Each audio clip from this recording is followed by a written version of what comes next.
Assalamu alaikum viewers and welcome back to my channel Study Law with Bushra.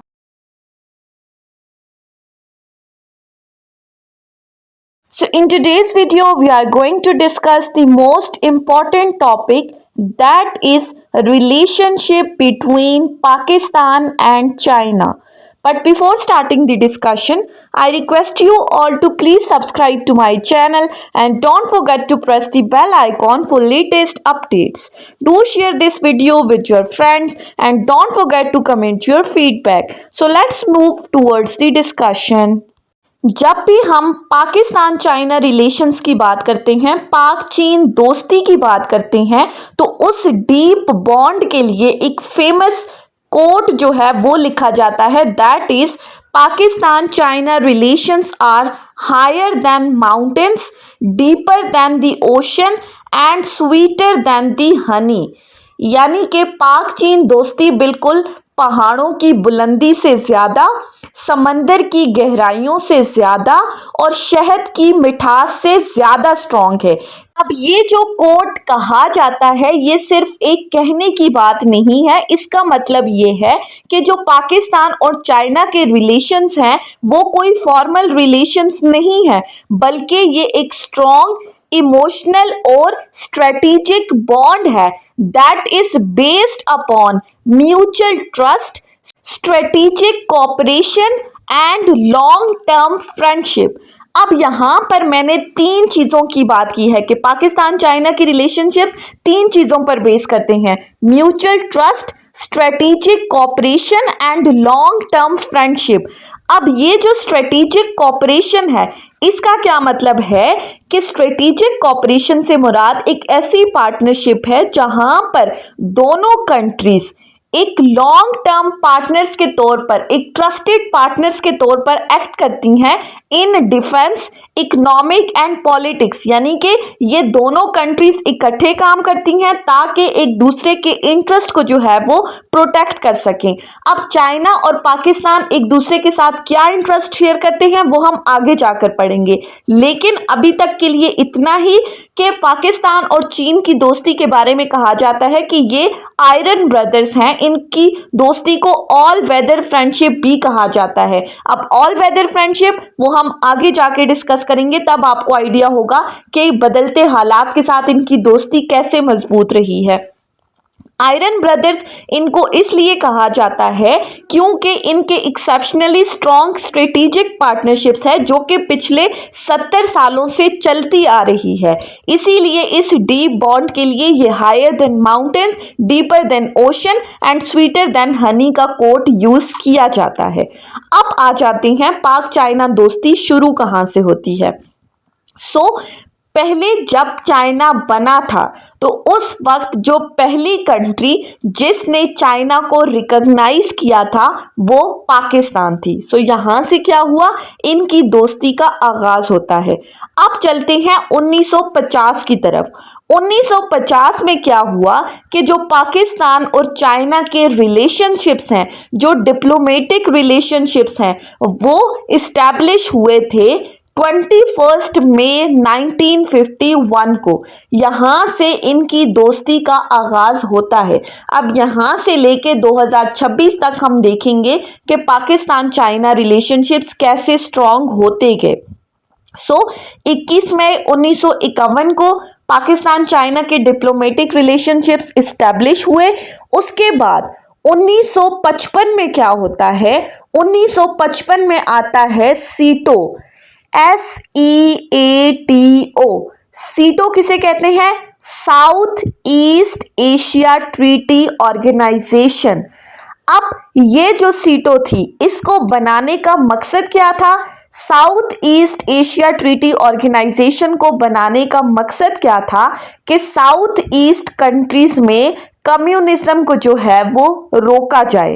अब ये जो सीटो थी ये एक US led anti communist alliance है जिसको दो पर्पजेस के लिए बनाया गया था, for defence against India and to stop the communism.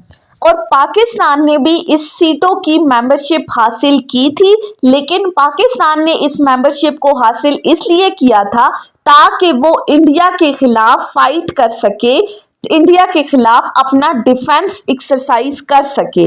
लेकिन क्योंकि इसका दूसरा मकसद कम्युनिज्म को रोकना था, और कम्युनिज्म जो है वो पर्टिकुलरली चाइना के अंदर था। चाइना एक कम्युनिस्ट कंट्री थी।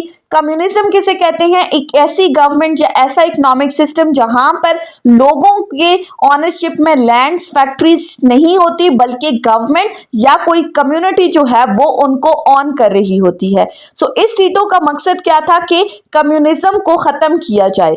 अब जब पाकिस्तान ने इसको ज्वाइन किया तो ऐसा लग रहा था कि पाकिस्तान अमेरिका के साथ टीम बनाकर चाइना के अगेंस्ट जा रहा है, लेकिन पाकिस्तान ने चाइना को ये एश्योर कराया कि that it's membership is not against China.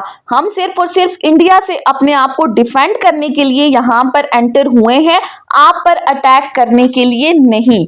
उसके बाद आ जाते हैं 1956 के दौरे हुकूमत में। 1956 में पाकिस्तान का प्राइम मिनिस्टर कौन था? हुसैन शहीद सोहरवर्दी। अब इनको इतनी इंपॉर्टेंस क्यों दी जा रही है? Because Huseyn Shaheed Suhrawardy was the first leader of Pakistan who visited the Beijing city of China as the prime minister of the Pakistan. ये एक ऐसी लैंडमार्क मूव थी जिसने पाकिस्तान और चाइना के रिलेशनशिप्स को मजीद स्ट्रेंथन किया था। उसके बाद आ जाते हैं 1960 के एरा में। ये वो एरा था जब कोल्ड वॉर अपनी पीक पर थी। कोल्ड वॉर किस किस के दरमियान थी? Between the US and China. अब इसको पेपर वॉर भी कहा जाता है। क्यों? क्योंकि instead of fighting directly with soldiers, ये जो दोनों कंट्रीज थी ये किस तरह से लड़ाई कर रही थी? Using the words, newspaper, radio and speeches.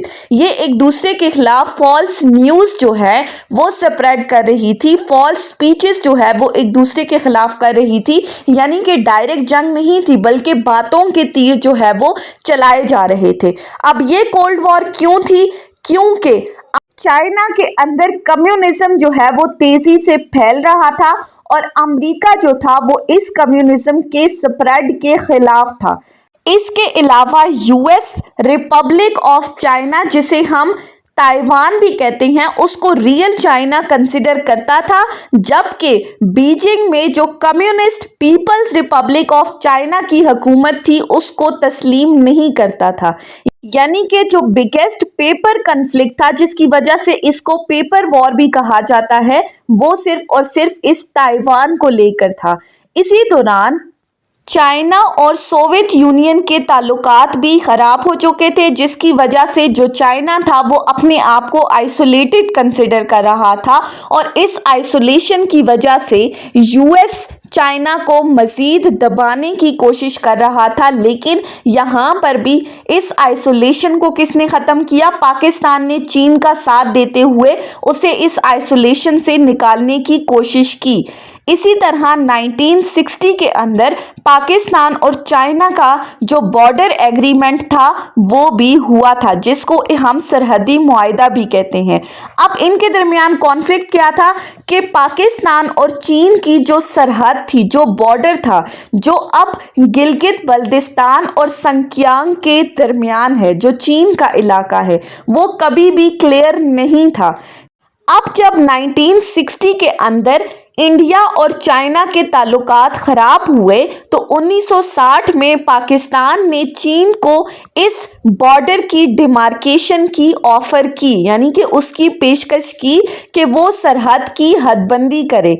इस बात पर दोनों कंट्रीज़ के दरमियान क्या हुए? मुज़ाकरात हुए, और फिर 1963 के अंदर इस सरहदी मुआहदे पर दोनों मुल्कों ने जो है वो दस्तखत कर लिए। और इनके दरमियान बॉर्डर ट्रीटी का क्या एग्रीमेंट हुआ था? That was resolve with mutual trust कि पाकिस्तान ने अपनी गिलगित बल्तिस्तान की वादी का कुछ हिस्सा जो है वो चीन को दे दिया।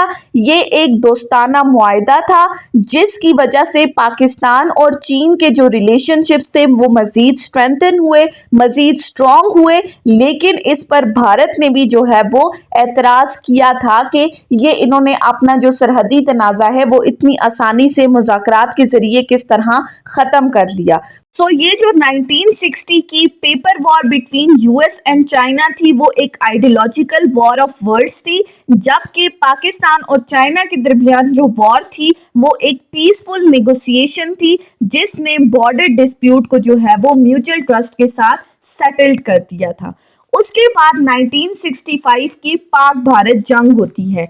1965 की पाक भारत जंग में चाइना ने पाकिस्तान को हर तरह से सपोर्ट किया था, उसको मिलिट्री असिस्टेंस जो है वो प्रोवाइड की थी। और इसी तरह जो कश्मीर का तनाज़ा था, जो कश्मीर इशू था, उस पर भी चाइना वो पहला मुल्क था जिसने पाकिस्तान के साथ सॉलिडारिटी शो की थी, उसके साथ यकजहती शो की थी और कश्मीर इशू में भी पाकिस्तान को जो है वो सपोर्ट किया था।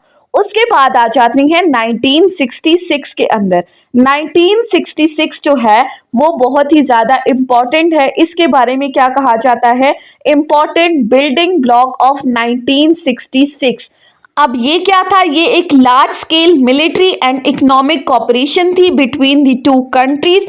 हुआ क्या था, डिसीजन क्या हुआ था, प्लान्स बनाए गए थे कि एक बिल्डिंग हाईवे जो है वो स्टार्ट किया जाएगा जो कि दोनों कंट्रीज को माउंटेन्स के जरिए कनेक्ट करेगा। इस प्रोजेक्ट को कराकरम हाईवे इनिशिएशन या फ्रेंडशिप हाईवे भी कहा जाता है।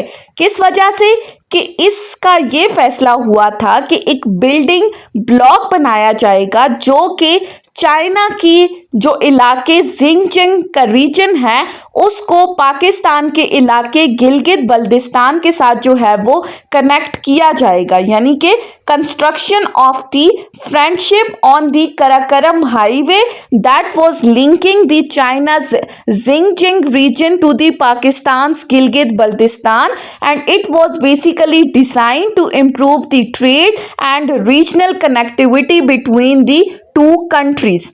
यानी कि इसका मकसद क्या था कि जो दोनों कंट्रीज हैं उनके दरमियान जो तिजारत है उसको ज़्यादा आसान बनाया जाएगा, bypassing the needs for sea roots in crisis. इस बिल्डिंग ब्लॉक की वजह से जो पाकिस्तान और चाइना के डिप्लोमेटिक रिलेशनशिप्स थे वो मजीद स्ट्रॉन्ग हो गए थे और इकोनॉमिक पार्टनरशिप में कन्वर्ट हो गए थे। और आज यही हाईवे जो है वो सी पेक के मेन रूट की तौर पर जो है वो सर्व किया जाता है। सो 1966 जो है वो इम्पॉर्टेंट है इस वजह से। इसके बाद 1971 के अंदर पाकिस्तान वो पहला कंट्री था जिसने यूएन के अंदर चाइना की एंट्री को जो है वो सपोर्ट किया था, जिसने इनके रिलेशनशिप को मजीद स्ट्रॉन्ग कर दिया था। अब अगर स्ट्रेटेजिक इंपॉर्टेंस की बात करें कि दोनों कंट्रीज एक दूसरे के लिए किस तरह से मददगार साबित होती हैं, तो सबसे पहले बात करते हैं पाकिस्तान की।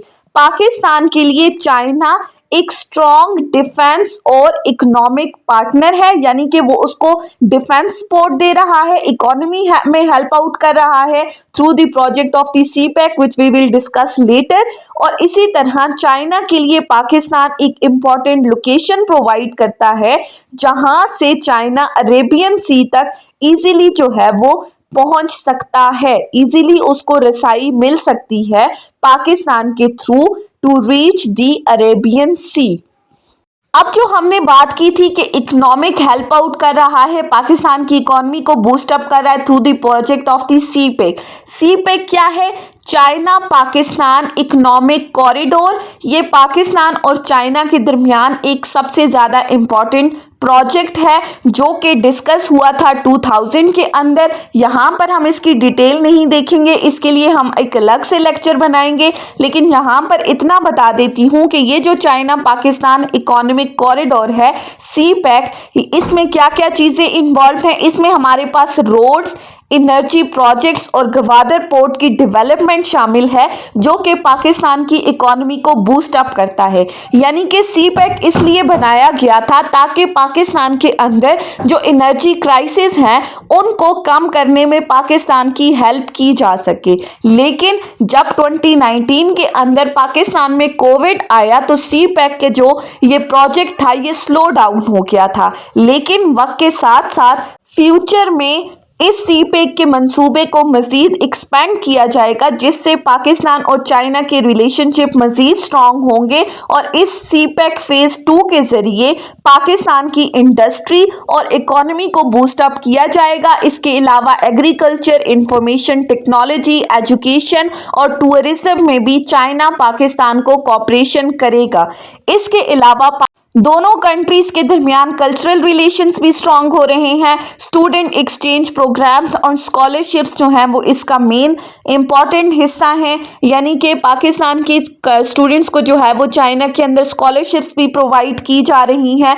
सो एज अ होल अगर हम बात करें तो पाकिस्तान ने चाइना को यूएस के साथ अपने ताल्लुकात बेहतर करने में भी हेल्प आउट किया है 1971 के अंदर, जब यूएस का सेक्रेटरी जो है उसने चाइना को विजिट किया था with the help of Pakistan, that brought out the positive changes in relationship between the China and the US. So अगर हम इसको कंक्लूड करें तो पाकिस्तान और चाइना के जो रिलेशनशिप्स हैं वो मजीद स्ट्रेंथन हुए हैं because of the mutual trust between the two countries. Despite challenges दोनों कंट्रीज ने अपने अपने जो रिलेशंस हैं उनको मजीद स्ट्रेंथन किया है for regional peace and economic development. So ये थी हमारी आज की डिस्कशन जिसमें हमने पाकिस्तान और चाइना के रिलेशंस को इजी वर्डिंग के साथ डिस्कस किया है। सो आई होप कि आपको ये लेक्चर समझ में आया होगा अगर आपने इस वीडियो को अटेंटिवली सुना है तो। सो अगर आपको ये वीडियो अच्छी लगी है तो इस वीडियो को लाइक करें, कमेंट करें और चैनल को ज़रूर सब्सक्राइब करें। Thank you so much for watching this video. Till then, Allah हाफिज़।